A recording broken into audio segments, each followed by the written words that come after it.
Welcome, everyone. Today we reflect on the Gospel of St. Matthew.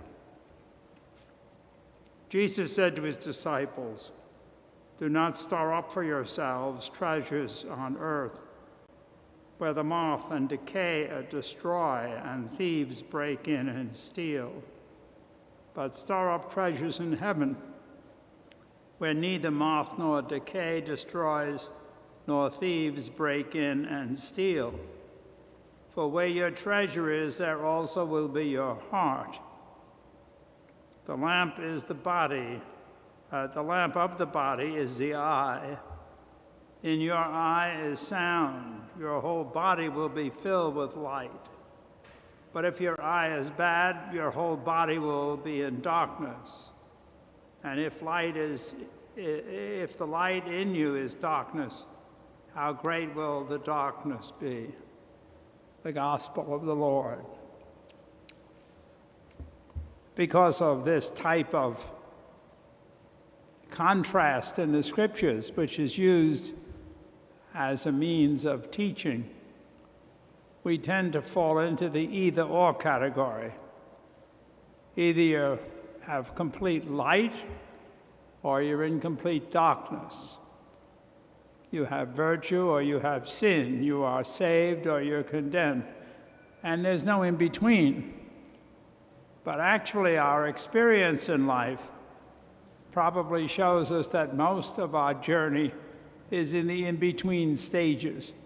Our responsibility is not to be one or the other, but to hold it together in our human experience, that body and soul make me up as a person.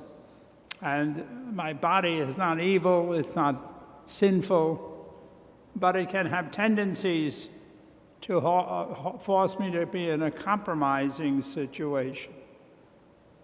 And I have to learn from that rather than reject it. I'll give you an example.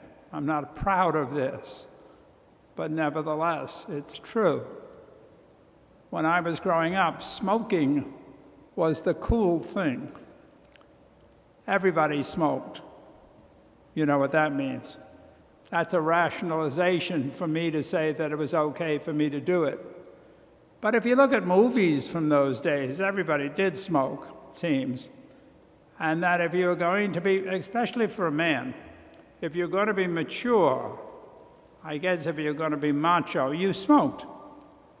So from the earliest age on, adolescence, I smoked. And I liked it. Now, it got to be somewhere in my young adult life, and I thought the climate changed. Children were telling their parents not to smoke. So my generation was being criticized, and I tried to stop. It took years. I would make resolutions, and then I'd say to myself, well, if I smoke just today, or if I take a couple of cigarettes, I won't be so edgy, I won't be so impatient. And I would rationalize, and then of course I'd smoke and say, well, I'll stop next week. That went on for years. I finally stopped smoking when I was in my 50s. I'm not going to tell you how long that is, but it's since 1985. It's a long time not to smoke, but I smoke longer. And I must confess that if I was to have a cigarette now, I'm quite sure I'd be back to smoking because I liked it. Not good for you. If I did smoke, I'd be coughing and my voice would be shot and all of that. But there's a contradiction there. I had to learn the hard way. First of all, I learned that I have kind of a dependent personality. Addictive, if you will. And nicotine is addictive. So I learned that.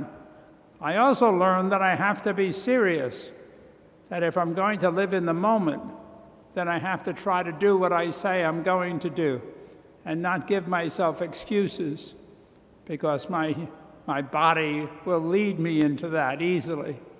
And so I learned. It took me a little longer than most normal people. And I'm not too sure that I've got it all solved, but nevertheless, I think I'm a little bit ahead of the game. I think that's what Jesus is talking about.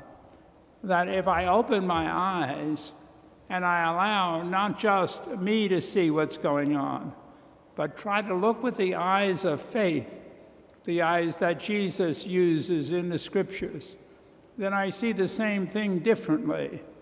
But I also see me, the limited human me, and that I need discipline, I need sacrifice. It was hard to stop smoking. Was it worth it? Yeah, in the bigger picture, sure. But it wasn't without pain. It wasn't without failure. It taught me humility, God knows. It taught me patience. It taught me perseverance.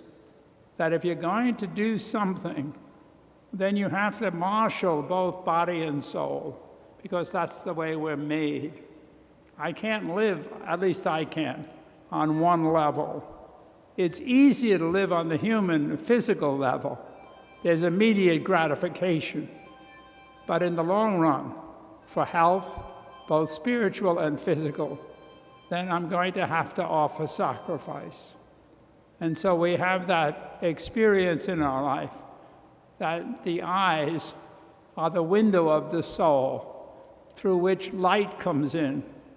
And I became enlightened, as far as cigarettes were concerned, by many failures, by recommitment, by trying to stick with it. And with God's grace, I look back and I say, finally, made it, but not without struggle, and certainly not without the help of God.